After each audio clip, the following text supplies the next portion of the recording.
യോഗാധ്യക്ഷൻ PDP Kasaragod മണ്ഡലം president Shafeeq Zuhri, PDP Kasaragod ജില്ലാ president Yunus Thalangara, സംസ്ഥാന കൗൺസിൽ അംഗം സയ്യിദ് മുഹമ്മദ് സഖാഫ് തങ്ങൾ, ജില്ലാ വൈസ് പ്രസിഡന്റ് ഷാഫി ഹാജി അടൂർ, ജില്ലാ സെക്രട്ടറി ആബിദ് മഞ്ഞമ്പാറ തുടങ്ങി സംസ്ഥാന, ജില്ലാ, മണ്ഡലം, പഞ്ചായത്ത് ഭാരവാഹികളെ, എൻ്റെ ശബ്ദം ശ്രവിക്കുന്ന ബദിയടിക്കയിലെ ജനാധിപത്യ മതേതരത്വ വിശ്വാസികളെ,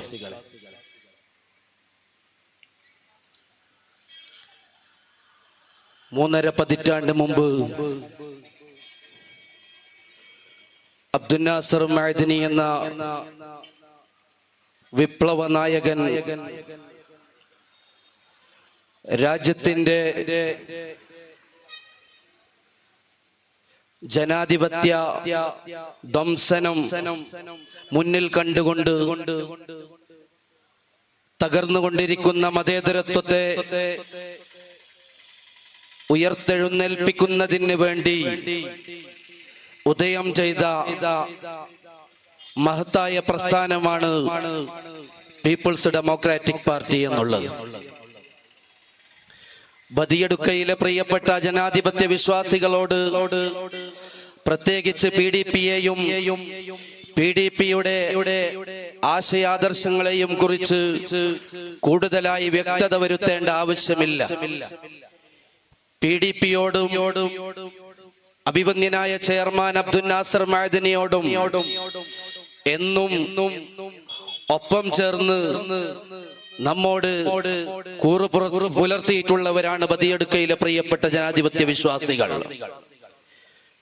ജനാധിപത്യത്തിന് വേണ്ടി, മതേതരത്വത്തിന് വേണ്ടി എന്നും നിലകൊള്ളുന്നവരും മതസൗഹാർദ്ദവും ഐക്യവും കെട്ടുറപ്പിക്കാൻ വേണ്ടി ഇവിടെ നിലകൊള്ളുന്നവരുമാണ് ബദിയടുക്കയിലെ പ്രിയപ്പെട്ട ജനങ്ങൾ.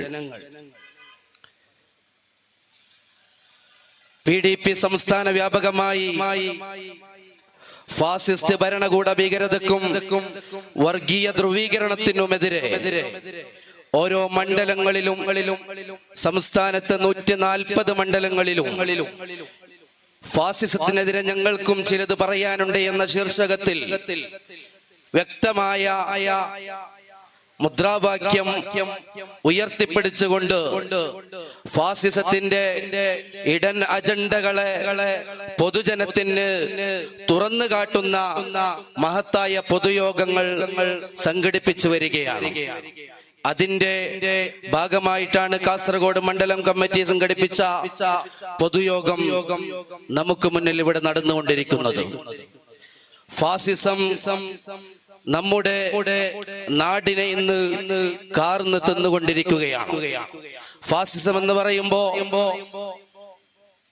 ഇപ്പോഴത്തെ സംഘപരിവാരങ്ങൾ പറയുന്നത് പോലെ ഹൈന്ദവക്കെതിരെയോ അല്ലെങ്കിൽ ക്രൈസ്തവർക്കെതിരെയോ മറ്റുള്ള മതങ്ങൾക്കെതിരെയോ ഉള്ള ശബ്ദമായിട്ടല്ല അബ്ദുൽ നാസർ മഅദനി ഈ മഹത്തായ പ്രസ്ഥാനത്തിന് രൂപം കൊടുത്തിട്ടുള്ളത്. അതിന് വ്യക്തമായ ഉദാഹരണമാണ് നമ്മുടെ വേദിയിലിരിക്കുന്ന നമ്മുടെ പ്രിയങ്കരനായ ബാബുവേട്ടൻ. 3 പതിറ്റാണ്ടുകളായി നമ്മോടൊപ്പമുണ്ട്. ഒരേ പാത്രത്തിൽ നിന്ന് ഭക്ഷണം കഴിച്ച്, ഒരേ വാഹനത്തിൽ യാത്ര ചെയ്ത്, ഒരേ റൂമിൽ യോഗം ചേർന്ന് നമ്മോടൊപ്പം നിൽക്കുന്ന ബാബുവേട്ടൻ ഒരു ഹൈന്ദവനാണ്.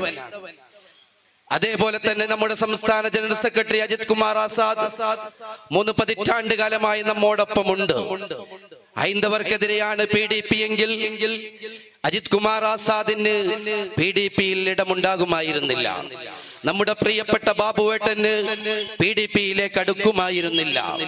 PDP ഹൈന്ദവർക്കെതിരെയാണ്, അല്ലെങ്കിൽ ക്രൈസ്തവർക്കെതിരെയാണ്, മുസ്ലിങ്ങളെ മാത്രം ഒരുമിച്ച് കൂട്ടി ഒരു വർഗീയ പ്രസ്ഥാനമാണ് എന്ന് ആർക്കെങ്കിലും തോന്നിയിട്ടുണ്ടെങ്കിൽ അത് വെറും തോന്നൽ മാത്രമാണ് എന്ന് നമ്മുടെ മുന്നിൽ ഉണർത്തിയ ഉദാഹരണങ്ങൾ നമുക്ക് മനസ്സിലാക്കി തരും. ഫാസിസം നമ്മുടെ നാടിനെ കാർന്നു തിന്നുകയാണെന്ന് ഞാൻ നേരത്തെ വ്യക്തമാക്കി പറഞ്ഞല്ലോ. നമ്മുടെ വീടുകളിലേക്കും നമ്മുടെ സംസ്കാരങ്ങളിലേക്കും നമ്മുടെ വസ്ത്രങ്ങളിലേക്കും എന്ന് വേണ്ട നമ്മുടെ ആരാധനാലയങ്ങളിലേക്ക് പോലും ഫാസിസം കടന്നുകൊണ്ടിരിക്കുകയാണ്. ഹിന്ദുവിന് അന്തസ്സായിക്കൊണ്ട് ആരാധന ചെയ്യാനുള്ള സ്വാതന്ത്ര്യമില്ല. ക്രൈസ്തവന് അവർക്ക് ആവശ്യമായ നിലക്ക് അവരുടെ ചടങ്ങുകൾ ചർച്ചുകളിൽ നിർവഹിക്കാനുള്ള സംവിധാനങ്ങൾ ഇവിടുന്ന് നിഷേധിക്കപ്പെടുകയാണ്. മുസ്ലിം പള്ളികൾ തകർത്ത് രാജ്യത്തെ ഓരോ പള്ളികളും തരിപ്പണമാക്കിക്കൊണ്ടിരിക്കുകയാണ്. തരിപ്പണമാക്കാനുള്ള പദ്ധതികൾ ആവിഷ്കരിച്ചു കൊണ്ടിരിക്കുകയാണ്. 1990-കളിൽ ബാബരി മസ്ജിദ് ധ്വംസനമുണ്ടായപ്പോ PDP എന്ന മഹത്തായ പ്രസ്ഥാനത്തിന് അബ്ദുൽ നാസർ മഅദനി രൂപം നൽകിയപ്പോ പലരും ചോദിച്ചു, ഈ ബാബരിയുടെ ധ്വംസനത്തെ ജനങ്ങൾക്കിടയിൽ വീണ്ടും ഉണർത്തിക്കൊണ്ട് വർഗീയതയ്ക്ക് വിത്തുപാകുന്നത് എന്തിനാണ് എന്ന് അബ്ദുൽ നാസർ മഅദനിയുടെ PDPയോടും പലരും ചോദിച്ചു. ഞങ്ങൾ പറഞ്ഞു, ഇത് ഒരു ബാബരിയിൽ നിൽക്കുകയില്ല. നിങ്ങൾക്കിതൊരു ബാബരിയിൽ അവസാനിക്കുമെന്ന് തോന്നുന്നുണ്ടെങ്കിൽ നിങ്ങൾക്ക് തെറ്റുപറ്റിയിരിക്കുകയാണ്. വരും കാലങ്ങളിൽ ഒരുപാട് ബാബരികൾ ഇവിടെ ആവർത്തിച്ചു കൊണ്ടിരിക്കും. അതിനെതിരെയാണ് PDP ശബ്ദിക്കുന്നത്. അതിനെതിരെയാണ് അബ്ദുൽ നാസർ മഅദനിയുടെ പ്രസ്ഥാനം ശബ്ദിച്ചു കൊണ്ടിരിക്കുന്നത്. അതിനു വേണ്ടിയാണ് അബ്ദുൽ നാസർ മഅദനി നേതൃത്വം നൽകുന്നത് എന്ന് പറഞ്ഞപ്പോ പലരും പുച്ഛിച്ചു. ഇതൊന്നും ഇവിടെ നടക്കാൻ പോകുന്നില്ല. ഫാസിസം വെറും ഒരു ബാബരി മസ്ജിദിൽ ഒതുങ്ങും എന്ന് പറഞ്ഞ് പലരും അതിനെ നിസ്സാരവൽക്കരിച്ചു. പക്ഷേ ആ കാലത്തൊക്കെയും അബ്ദുൽ നാസർ മഅദനി വ്യക്തമായി പറഞ്ഞു, നിങ്ങൾക്ക് ഇഷ്ടപ്പെട്ട ഭക്ഷണം കഴിക്കാൻ ഈ രാജ്യത്ത് സ്വാതന്ത്ര്യം നിഷേധിക്കപ്പെടും ജനങ്ങളെ, നിങ്ങൾ രംഗത്തിറങ്ങണം. പലരും ചോദിച്ചു, എന്തിനു വേണ്ടിയാണ്?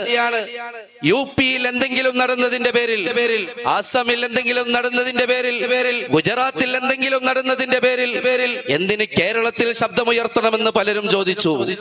അബ്ദുൽ നാസർ മഅദനി നിർത്തിയില്ല. അദ്ദേഹത്തിന്റെ പ്രസ്ഥാനമായ PDP സമരത്തിൽ നിന്ന് പിന്മാറിയില്ല. PDP പറഞ്ഞു, കേരളത്തിലും ഇതെത്തും. കേരളത്തിലും ഇഷ്ടപ്പെട്ട ഭക്ഷണം കഴിക്കാനാവാതെ വരും, ഇഷ്ടപ്പെട്ട വസ്ത്രം ധരിക്കാനാവാതെ വരും, ഹിന്ദുവിന് ക്ഷേത്രത്തിൽ പോയി ആരാധന നിർവഹിക്കാൻ പറ്റാതെ വരും, ക്രൈസ്തവന് ചർച്ചിൽ പോയി ആരാധന നിർവഹിക്കാൻ പറ്റാതെ വരും, മുസ്ലിമിന് പള്ളിയിൽ പോയി നമസ്കരിക്കാൻ പറ്റാത്ത സാഹചര്യം ഉണ്ടാവുമെന്ന് പറഞ്ഞുകൊണ്ട് അബ്ദുൽ നാസർ മഅദനി പോരാട്ടത്തിൽ തന്നെ ഉറച്ചു നിന്നു.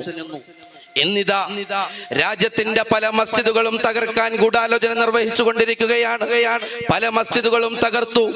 ഇവിടുത്തെ മുഖ്യധാര രാഷ്ട്രീയ പ്രസ്ഥാനങ്ങൾ ഒരുപാടുണ്ട്.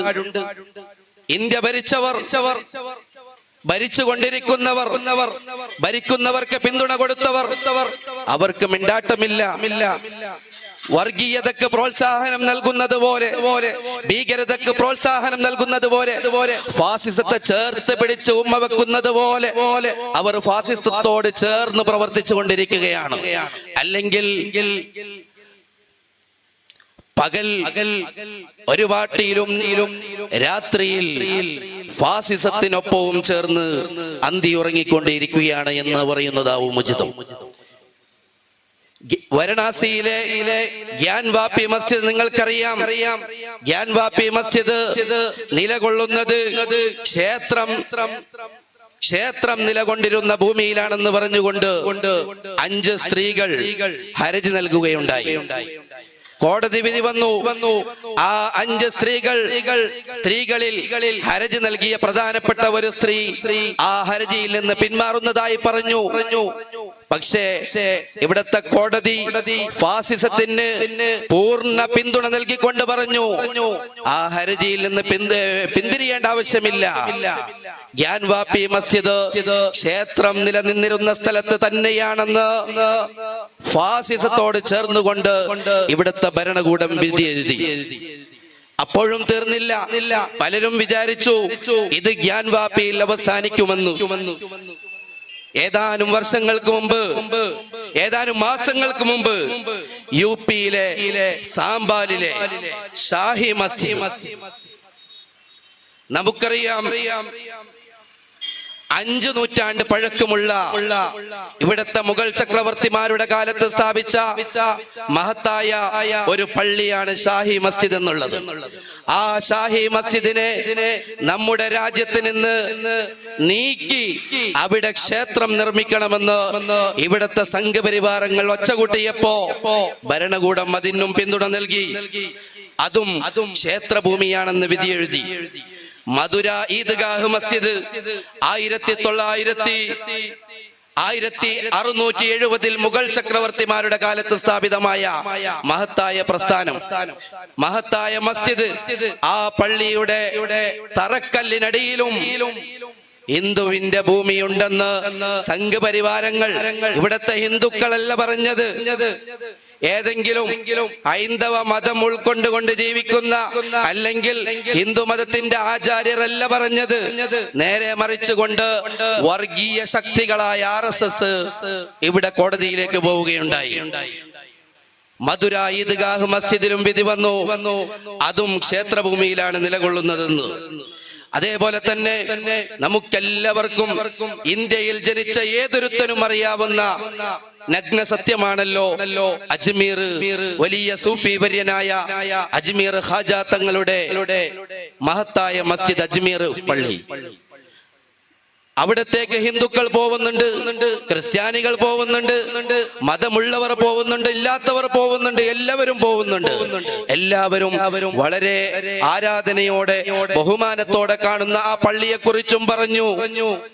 ആ മഹത്തായ പള്ളിയുടെ തറക്കല്ലിനടിയിൽ ഹിന്ദുവിന്റെ ക്ഷേത്രത്തിന്റെ അംശമുണ്ട് എന്ന്. അതിലും ഇപ്പൊ ചർച്ച നടന്നുകൊണ്ടിരിക്കുകയാണ്. ഇങ്ങനെ ഓരോ പള്ളികളെ കുറിച്ചും ഓരോ ആരാധനാലയങ്ങളെ കുറിച്ചും ഞങ്ങളുടേതാണെന്ന് പറഞ്ഞുകൊണ്ട് RSS ഫാസിസ്റ്റ് സംഘപരിവാര ശക്തികൾ അവകാശവാദങ്ങൾ ഉന്നയിച്ചു കൊണ്ടിരിക്കുകയാണ്. ഇവിടത്തെ ജനങ്ങളുടെ സമാധാനം, സ്വൈര്യ ജീവിതം ഇല്ലാതാക്കി രാജ്യത്ത് നിന്ന് ജനാധിപത്യം, മതേതരത്വം തുടച്ചു നീക്കാനുള്ള സംഘപരിവാർ ശക്തികളുടെ ഈ നീക്കത്തിനെതിരെ ഒറ്റക്കെട്ടായി നമ്മുടെ നാട്ടിലെ പ്രിയപ്പെട്ട ജനാധിപത്യ വിശ്വാസികൾ രംഗത്തിറങ്ങണമെന്ന് ഈ സാഹചര്യത്തിൽ സാന്ദർഭികമായി ഉണർത്താൻ ആഗ്രഹിക്കുകയാണ്. പീപ്പിൾസ് ഡെമോക്രാറ്റിക് പാർട്ടി വർഗീയ ശക്തികൾക്ക്, ഭീകര ശക്തികൾക്ക്, ഫാസിസ്റ്റ് ശക്തികൾക്ക് എതിരായിട്ട് എന്നും ശബ്ദമുയർത്തിയ പ്രസ്ഥാനമാണ്.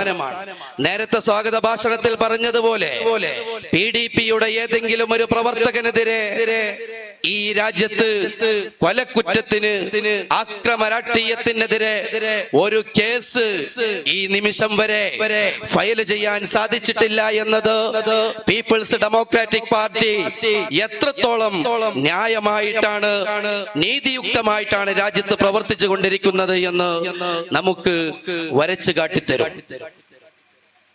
എന്റെ പ്രിയപ്പെട്ട ബദിയടുക്കയിലെ ഓരോ വിശ്വാസികളും മനസ്സിലാക്കണം, പീപ്പിൾസ് ഡെമോക്രാറ്റിക് പാർട്ടി നമ്മുടെ നാട്ടിൽ നടക്കുന്ന സാമൂഹിക തിന്മകൾക്കെതിരെ, രാജ്യത്തെ നടുക്കുന്ന നിയമങ്ങൾക്കെതിരെ, ഫാസിസ്റ്റ് ശക്തികൾക്കെതിരെയുള്ള പോരാട്ടത്തിന് വേണ്ടി എന്നും രംഗത്തുണ്ട്. ഒരുപാട് നിയമങ്ങൾ വന്നു. ഇപ്പൊ വഖഫ് ഭേദഗതി ബില്ല്, അതേപോലെ തന്നെ എന്ന് വേണ്ട ഒരുപാട് മണിപ്പൂർ വിഷയം, ക്രിസ്ത്യാനികളെ വേദനിപ്പിക്കുന്ന, അവരുടെ ആരാധനാലയങ്ങളെ ഇല്ലായ്മ ചെയ്യുന്ന മണിപ്പൂർ കലാപങ്ങൾ, അവിടെയും പീപ്പിൾസ് ഡെമോക്രാറ്റിക് പാർട്ടി ശക്തമായ പ്രതിഷേധം ഉന്നയിച്ചുകൊണ്ട് രാജ്യത്തെ ക്രിസ്ത്യാനികൾക്കൊപ്പം നിന്നിട്ടുണ്ട്, ഹിന്ദുക്കൾക്ക് വേണ്ടിയും ശബ്ദിച്ചിട്ടുണ്ട്, മതമുള്ളവർക്ക് വേണ്ടിയും ഇല്ലാത്തവർക്ക് വേണ്ടിയും പീപ്പിൾസ് ഡെമോക്രാറ്റിക് പാർട്ടി എന്നും ശബ്ദിച്ചിട്ടുണ്ട്. ഇനി ഏതെങ്കിലും ഒരു പാർട്ടിക്കാരന് PDP-ക്കാർ ഏതെങ്കിലും ഒരു പാർട്ടിയുടെ താങ്ങികളായി മൂടുതാങ്ങികളായി നടക്കുന്നു എന്ന് തോന്നിയിട്ടുണ്ടെങ്കിൽ അതും വെറും തെറ്റ് മാത്രമാണ്. പീപ്പിൾസ് ഡെമോക്രാറ്റിക് പാർട്ടി ഇവിടെ ഇരുമുന്നണികളെയും കേരളത്തിലെ കാര്യം പരിശോധിച്ചു നോക്കിയാൽ ഇരുമുന്നണികളെയും പല ഘട്ടങ്ങളിലായി പിന്തുണച്ചവരാണ് പീപ്പിൾസ് ഡെമോക്രാറ്റിക് പാർട്ടി. UDF-ഉം കേരളം ഭരിച്ചിട്ടുണ്ട് PDP-യുടെ പിന്തുണയോടെ, LDF-ഉം ഭരിച്ചിട്ടുണ്ട് PDP-യുടെ പിന്തുണയോടെ. ഇപ്പോ ചില പഞ്ചായത്തുകൾ PDP-യുടെ പിന്തുണയിൽ ഭരിച്ചുകൊണ്ടിരിക്കുന്നുമുണ്ട്. പ്രിയപ്പെട്ടവരെ, അബ്ദുൽ നാസർ മഅദനിക്കെതിരെ, PDP-ക്കെതിരെ ഇവിടെയുള്ള മുഖ്യധാര രാഷ്ട്രീയ പ്രസ്ഥാനങ്ങളിലെ ചില പുഴുക്കുത്തുകൾ എന്തെങ്കിലും പറഞ്ഞു വിടുമ്പോ പീപ്പിൾസ് ഡെമോക്രാറ്റിക് പാർട്ടിയുടെ നേതാക്കൾ, പ്രവർത്തകർ അതിനെതിരെ ശബ്ദിച്ചിട്ടില്ല എന്ന് തോന്നിയിട്ടുണ്ടെങ്കിൽ അത് വെറും തോന്നൽ മാത്രമാണ്. അബ്ദുൽ നാസർ മഅദനിക്കെതിരെ, PDP-ക്കെതിരെ ആര് ശബ്ദിച്ചാലും അബ്ദുൽ നാസർ മഅദനിയെ തീവ്രവാദിയാണ് എന്ന് പറഞ്ഞുകൊണ്ട് കൈക്ക് ബലമില്ലാത്ത ഒരുത്തൻ, CPM നേതാവായ കൈക്ക് ബലമില്ലാത്ത ഒരുത്തൻ അബ്ദുൽ നാസർ മഅദനിയെ തീവ്രവാദിയാണെന്ന് അവന്റെ പുസ്തകത്താളിൽ എഴുതിയപ്പോ പീപ്പിൾസ് ഡെമോക്രാറ്റിക് പാർട്ടിയുടെ നേതാക്കൾ പത്രസമ്മേളനം വിളിച്ചു. അവിടുന്ന് പറഞ്ഞു, അബ്ദുൽ നാസർ മഅദനി ഇവിടെ നടത്തിയ ഒരു തീവ്രവാദ പ്രവർത്തനം, ഒരു വർഗീയ പ്രവർത്തനം കാണിച്ചു തന്നാൽ ഞങ്ങൾ അന്നേരം സമ്മതിക്കും. അബ്ദുൽ നാസർ മഅദനി വർഗീയ പ്രസ്ഥാനത്തിന് നേതൃത്വം നൽകിയിട്ടുണ്ട്, വർഗീയ പ്രവർത്തനത്തിന് നേതൃത്വം നൽകിയിട്ടുണ്ട്. പക്ഷേ അവർക്ക് ഇതുവരെ ഈ നിമിഷം വരെ അതിന് തെളിവ് നിരത്താൻ സാധിച്ചിട്ടില്ല. അവസാനം അവരുടെ നേതാവായ മുഖ്യമന്ത്രിക്ക് പോലും അവരെ തള്ളിപ്പറയേണ്ട അവസ്ഥ വന്നിട്ടുണ്ട് എങ്കിൽ അത് പീപ്പിൾസ് ഡെമോക്രാറ്റിക് പാർട്ടിയുടെയും അബ്ദുൽ നാസർ മഅദനിയുടെയും പീപ്പിൾസ് ഡെമോക്രാറ്റിക് പാർട്ടി മുന്നോട്ട് വെക്കുന്ന ആശയത്തിന്റെയും മുദ്രാവാക്യത്തിന്റെയും പവറാണ് എന്ന് മാത്രം പറഞ്ഞുകൊണ്ട് ഈ മഹത്തായ പരിപാടിക്ക് എല്ലാവിധ അഭിവാദ്യങ്ങളും ആശംസകളും അർപ്പിച്ചുകൊണ്ട് നിർത്തുന്നു. PDP സിന്ദാബാദ്, മർദിദ ഐക്യം സിന്ദാബാദ്.